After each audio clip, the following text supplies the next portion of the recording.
Assalamualaikum warahmatullahi wabarakatuh. Perkenalkan, nama saya Zen Rosadi dari kelas 2C non-regular Banjarmasin dari Universitas Islam Kalimantan Muhammad Arsyad Al-Banjari dengan NPM 19631177. Untuk kesempatan kali ini, saya akan membahas materi tentang algoritma matematika.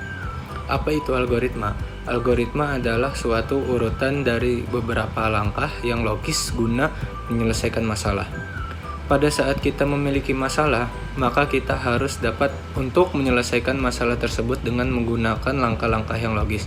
Contoh dari algoritma sederhana di kehidupan nyata adalah pada saat memasak air.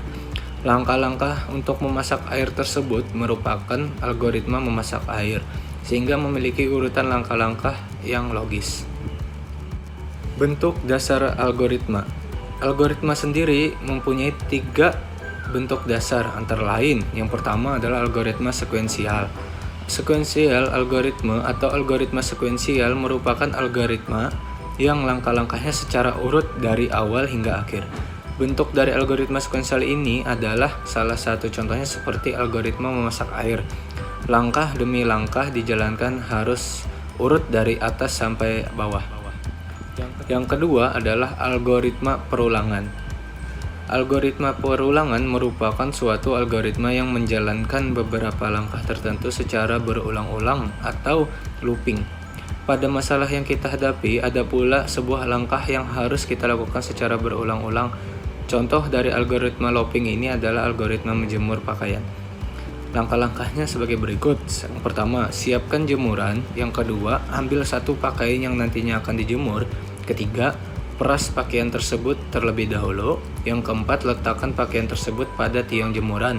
Yang kelima, ulangi langkah dari 2 sampai 4 hingga pakaian habis.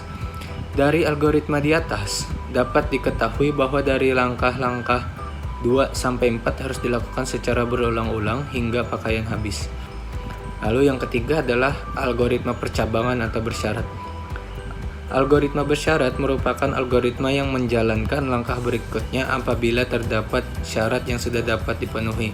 Berikut salah satu contoh algoritma bersyarat. Pertama, siapkan panci. Yang kedua, memasukkan air secukupnya ke dalam panci. Ketiga, tutup panci tersebut. 4. Letakkan panci tersebut di atas kompor. 5. Hidupkan kompor. 6. Apabila air sudah mendidih, lalu matikan kompor. 7. Angkat panci tersebut dari kompor. Algoritma bersyarat atau conditional algoritma terdapat pada langkah ke-6. Apabila air sudah mendidih, lalu matikan kompor. Sehingga apabila air tersebut belum mendidih, maka komputer tidak dimatikan. Cara merancang algoritma yang baik. Dari pengertian algoritma bisa diketahui bahwa sebuah algoritma yang baik yaitu algoritma yang memiliki kriteria sebagai berikut.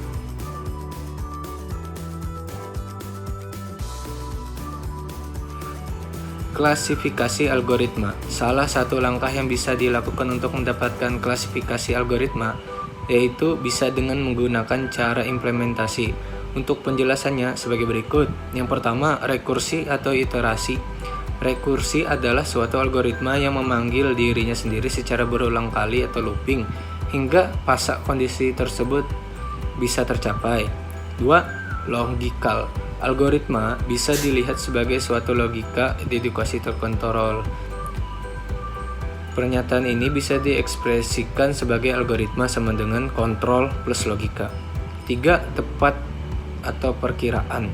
Jika terdapat banyak algoritma, maka akan sampai ke solusi yang tepat. Namun ada juga algoritma perkiraan yang mencari perkiraan terdekat dengan solusi sebenarnya. Jadi kesimpulannya, algoritma adalah suatu urutan dari beberapa langkah yang logis guna menyelesaikan masalah.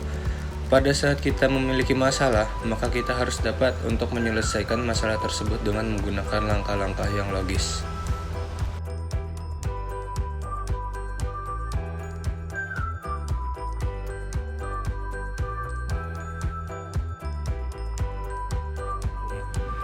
Sekian pembahasan tentang algoritma matematika.